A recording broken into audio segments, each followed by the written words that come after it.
আমরা একজন অভিভাবককে হারিয়েছি। হে দুনিয়ার যুবকেরা, জেনে রাখো, এখন থেকে তোমাদেরকে, হে যুবক এখনো নামাজ পড়ছো না এই কথা বলে আর তোমাদেরকে কেউ ডাকবে না। যুবকেরা, এখন থেকে তোমাদেরকে কেউ আর ডাকবে না। তোমরা নামাজের দিকে আসো, তোমরা মসজিদের দিকে যাও। গত 2 বছরে এবং করোনাকালীন সময় আল্লামা গোলাম সরোয়ার সাইদি সাহেবের দাওয়াতি কাজে সারা পৃথিবীর বাংলাভাষী লক্ষ লক্ষ যুবক যুবতীরা ইসলামের পথে এসেছেন, নামাজ ধরেছেন, রোজা ধরেছেন, কোরআন তেলাওয়াত শুরু করে দিয়েছেন। সুতরাং আজকের এই জানাজায় বক্তব্য নয়, দোয়া করছি, আল্লাহ আপনি দয়া করে আমাদের প্রিয় গোলাম সরোয়ার সাইদি সাহেবকে মাফ করে দেন, তার কবরটাকে আপনি জান্নাতের বাগান বানিয়ে দেন।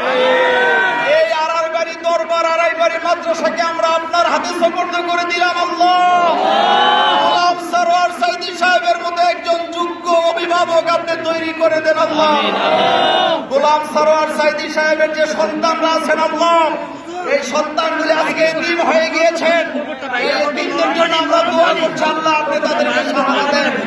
এই বলে আমি আমার বক্তব্য শেষ করছি। আসসালামু আলাইকুম।